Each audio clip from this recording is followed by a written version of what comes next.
Салам радиосунда жаңылыктар.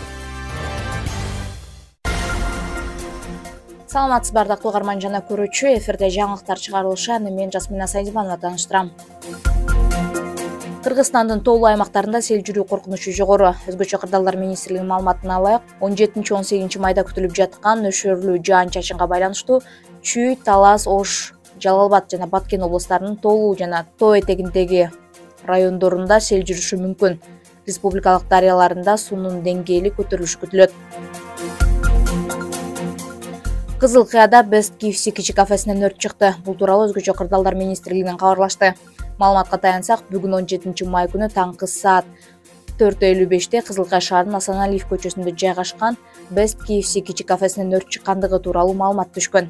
Өрт жерине Кызыл Кыя шаарындагы номер 62 өрткө каршы куткаруу бөлүгүнөн атайын өрт өчүрүүчү унаасы менен 2 өрт өчүрүүчү тартылган. Саат 5:18 өрт чектөөгө алынып, саат 5:53 толугу менен өчүрүлгөн. Натыйжада кичи кафеге жакын жайгашкан башка имараттарга өрт коркунучунан сакталып калды деп жазылат маалыматта. Жалпы аянты 90 чарчы метрге жеткен тилсиз жоонун чыгуу себеби талкталууда.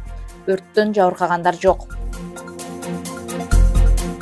Адам сатууга каршы күрөшүү боюнча кеңешме өттү. Баткен облусунда адам сатууга каршы күрөшүү боюнча координациялык кеңештин кезектеги отуруму өттү.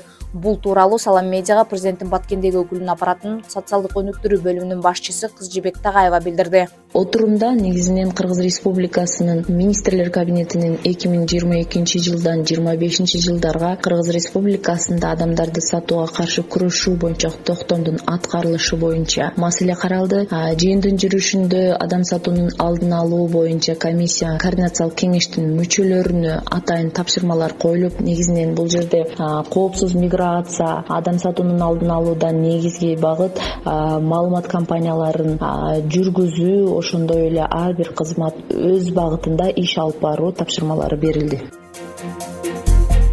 Кадамжайда Баяман Батыр базарында көзөмөл жүргүзүлдү. Бул тууралуу облустук милициядан билдиришти.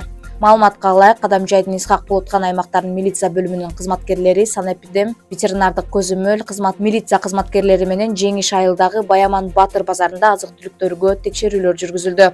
Текшерүүнүн максаты коңшулаш мамлекеттерден адаткерчилик жол менен келген азык-түлүктөрдү аныктоо жана алардын сапатын көзөмөлдөө. Текшерүү иштерин жүргүзүүдө адаткерчилик менен алып келинген азык-түлүктөр аныкталган жок. Милиция кызматкерлери базарда жол тыгындарын жоюу, базарга келген жарандарга ыңгайлуу шарттарды түзүү максатында айдоочулар менен иш алып барды.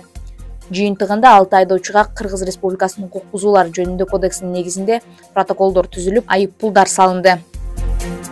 Күндүн маанилүү чыгарылыштары мына ушулар болду. Кийинки эфирден амандашканча саламыңыз түз болсун.